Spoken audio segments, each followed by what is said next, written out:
Dlatego przechodzimy do Żabczyca, dokładnie do Symfonii Anielskich.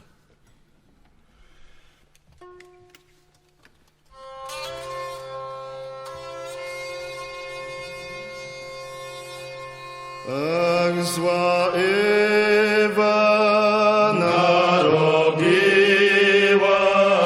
kłopotu, nas nabawiła, z wężem sama rozmawiała i jabłuszka kosztowała, nieposłuszna.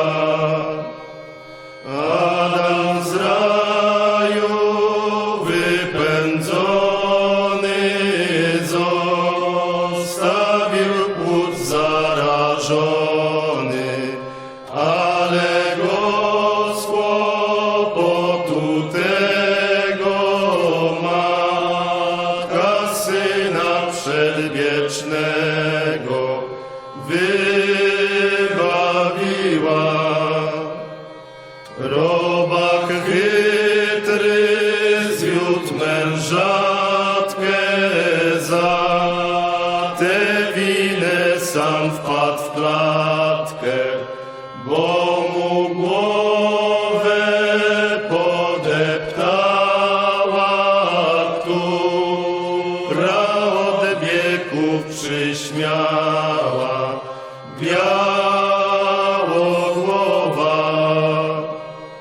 Czego dawno pożądali cni ojcowie wyglądali i już dziś są wypełnione od proroków objaśnione święte słowa. Dzisiaj w żłobie odpoczywa z nieba zszedłszy prawda żywa, która nie będzie zawarta, owszem na wieki otwarta, że Zbawiciel od aniołów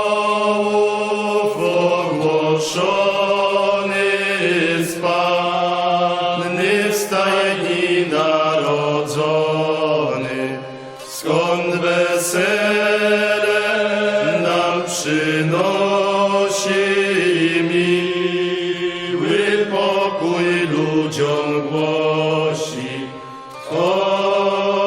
Odkupiciel